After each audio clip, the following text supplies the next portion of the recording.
Morning students, ये video class 7th के लिए है और आज का हमारा चैप्टर है चैप्टर फर्स्ट सिविक्स में डेमोक्रेसी। डेमोक्रेसी मीन्स होता है लोकतंत्र, ठीक है। और लोकतंत्र क्या है? ये एक शासन व्यवस्था है, ठीक है। किसी भी देश में जो है सरकार जो चलती है, वहाँ की जो शासन व्यवस्था जो किस तरह से चलती है, वो एक तरह की व्यवस्था है डेमोक्रेसी।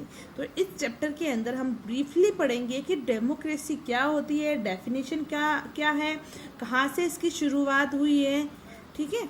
और तो इसके बारे में हम पढ़ेंगे कौन कौन सी कंट्री में डेमोक्रेसी है, ठीक है। तो सबसे पहले आपको बता देती हूँ कि भारत में भी लोकतांत्रिक शासन व्यवस्था चलती है, ठीक है। भारत भी एक डेमोक्रेटिक कंट्री है, ठीक है। तो इसके बारे में अच्छे से ब्रीफली पढ़ते हैं। Democracy is the most preferred form of government in the present world. जो डेमोक्रेसी, जो लोकतंत्र जो है, वो सबसे ज़्यादा दुनिया में शासन व्यवस्था पाई जाने वाली शासन व्यवस्था है ये, है ना। हर अधिकतर देशों में कौन सी शासन व्यवस्था है? डेमोक्रेसी, लोकतंत्र। In spite of so many advancements, democracy is an ideal form of government. It is said that democracy admits variety and it also permits criticism. देखो, जो ऐसा कहा जाता है कि जो डेमोक्रेसी जो है सबसे एक आइडियल फॉर्म है गवर्नमेंट की, ठीक है। और ये जो शासन व्यवस्था जो है, इसमें जो क्रिटिसाइज जो है, जो आलोचक जो है, उनको भी वरीयता दी जाती है, ठीक है, उनको भी स्थान दिया जाता है।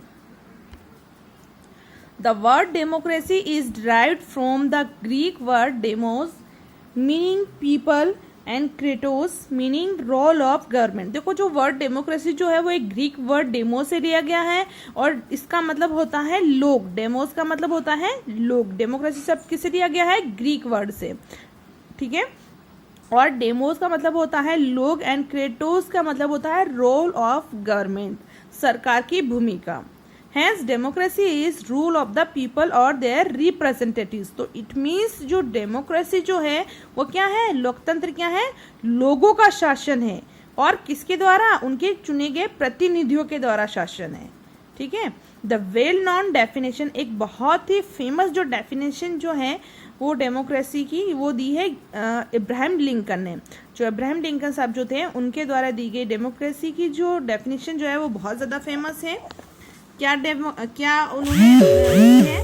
तो देखिएगा, Abraham Lincoln says democracy is the government of the people, by the people and for the people. ये जो डेफिनेशन जो है आपको लर्न करनी है कि लोकतंत्र सरकार है। कैसी सरकार है? जिसमें लोगों की सरकार है ना। लोकतंत्र क्या है? लोगों की सरकार है लोकतंत्र के अंदर। एंड बाय द पीपल, लोगों के द्वारा सरकार है। और जनता के लिए, जनता के द्वारा और जनता के लिए सरकार है, ठीक है। उसे क्या कहते हैं? डेमोक्रेसी, ठीक है। ऐसी जो डेमोक्रेसी के अंदर क्या होता है? जो शासन व्यवस्था, जो सरकार जो होती है वो किसके लिए होती है? जनता के लिए होती है। किसके द्वारा होती है? जनता के द्वारा होती है। और कौन बनाता है? जनता ही बनाती है, ठीक है। तो जनता के लिए जनता का शासन, ठीक है, क्या कहलाता है? डेमोक्रेसी कहलाता है। तो ये डेफिनेशन आपको लर्न करनी है। जब आप डेमोक्रेसी का मीन देते हो तो आपको बताना है ये। Then advent of democracy, in this section we will revisit the historical events that lead to evolution of democracy in its present form. जो डेमोक्रेसी का प्रारंभ जो है वो हमारे इतिहास के हम कुछ चीज़ों को देखकर हम पता लगाएंगे कि कुछ पार्ट्स को हम देखेंगे, उनका अवलोकन करेंगे और बताएंगे कि जो डेमोक्रेसी का जो वर्तमान जो फॉर्म जो है वो कहाँ से स्टार्ट हुई है। तो सबसे पहले हम देखेंगे एंसाइड ग्रीस, ठीक है। ग्रीस एक देश जो है, प्राचीन ग्रीस के बारे में हम पढ़ेंगे। The story of democracy is as old as the ancient Greek civilization. जो लोकतंत्र की कहानी जो है उतनी ही पुरानी है जितनी की प्राचीन ग्रीक सभ्यता। The earliest democracy began in Athens in 510 BCE. जो डेमोक्रेसी का जो उद्भव, जो शुरुआत जो है वो एथेंस में 510 BC का मतलब क्या हुआ? बिफोर क्राइस्ट इरा, ठीक है। क्राइस्ट के जन्म से पहले 510 ईस्वी में इसकी शुरुआत हुई थी। इन इट्स एंसाइट फॉर्म, इसलिए इसके प्राचीन फॉर्म में it was called direct democracy. जो सब जब उसकी शुरुआत हुई तो उसे क्या कहा जाता था? डायरेक्ट डेमोक्रेसी कहा जाता था। wherein all citizens assembled at one place to make laws and take decision regarding the day-to-day matter of the governance। Direct democracy, देखो डायरेक्ट डेमोक्रेसी क्या होती है? जो सबसे शुरुआत हुई थी डायरेक्ट डेमोक्रेसी हुई थी, डायरेक्ट लोकतंत्र कहलाती थी, ये एक फॉर्म होती है डेमोक्रेसी की। ठीक है, इसके अंदर क्या होता था कि शहर के जितने भी लोग जो होते थे वो एक जगह इकट्ठे हो जाते थे और वहाँ पर जो कोई भी नियम या जो भी डिसीजन है वहाँ सामने लिया जाता था। ठीक है, तो ऐसी फॉर्म जो होती है वो क्या कहलाती है? डायरेक्ट डेमोक्रेसी कहलाती है। और अभी वर्तमान में ऐसी डायरेक्ट डेमोक्रेसी जो है वो स्विट्जरलैंड में आज भी होती है। ठीक है, तो डेमोक्रेसी की डायरेक्ट डेमोक्रेसी फॉर्म कहाँ पर है? अभी भी स्विट्जरलैंड में। ठीक है, ये एक एग्जाम्पल है डायरेक्ट डेमोक्रेसी का। अब है medieval period. In the medieval period, मध्य युग में, several European rulers while making policies consulted church official and various groups of citizen which lead to the formation of representative bodies of citizen. देखो मध्य युग में क्या होता था? बहुत सारे जो यूरोपियन शासक जो थे वो अपने पॉलिसीज़ बनाने के लिए, अपने नियम्स बनाने के लिए, चर्च के ऑफिशियल जो व्यूज़ बनाने के लिए वो क्या करते थे? अपने रिप्रेजेंटेटिव के द्वारा कुछ कानून वगैरह बनाते थे या डिसीजन लेते थे। With the decline of federalism in Europe in the 4th century, law and order was established in several European countries, which included a feeling of nationalism and establishment of representative democracy। Europe के अंदर federalism का अंत होने के बाद में जो शासन व्यवस्था जो थी वो कुछ लोगों के हाथों में आ गई थी, जिसमें राष्ट्रीयता की भावना जैसे थी उन लोगों के हाथों में आ गई थी और लोगों में राष्ट्रीयता की भावना उत्पन्न हुई।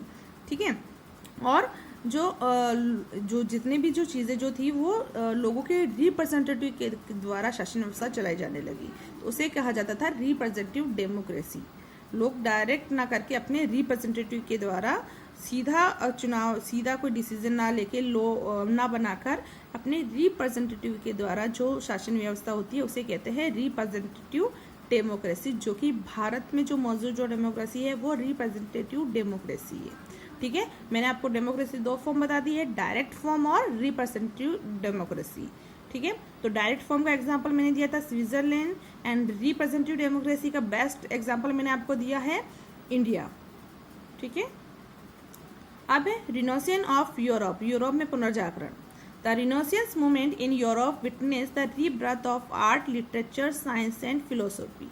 जो पुनर्जागरण आंदोलन यूरोप के अंदर जो पुनर्जागरण आंदोलन जो था, उन्होंने कला, साहित्य, साइंस और दर्शन, इसको फिलोसॉफी, इसका जन्म हुआ है ना।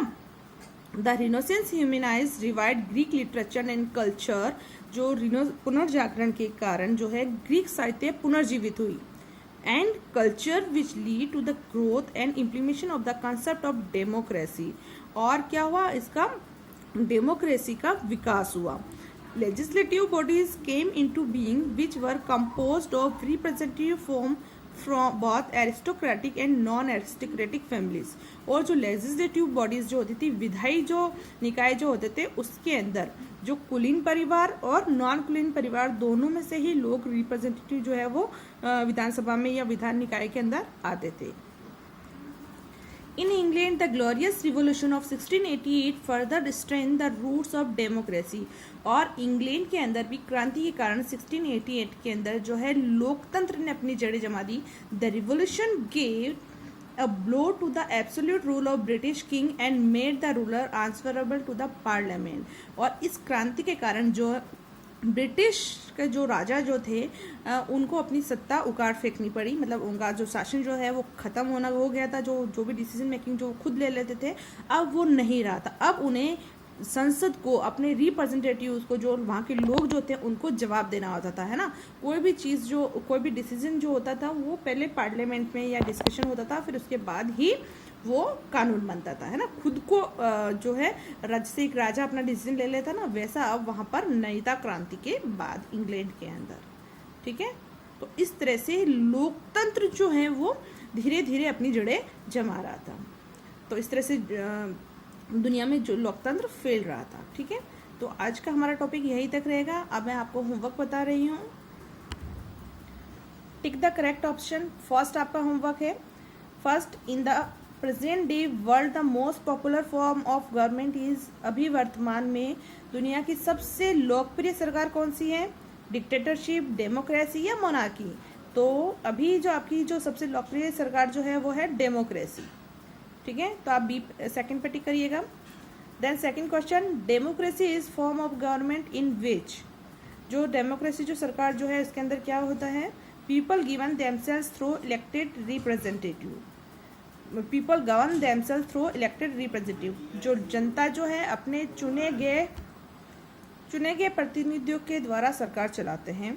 The king govern the people, the monarch is elected by the people. तो आंसर आपका रहेगा first, people govern themselves through elected representative, जो जनता जो है वो खुद जो है क्या करती है? सरकार चलाती है किसके द्वारा? अपने जो चुने हुए रिप्रेजेंटेटिव के द्वारा।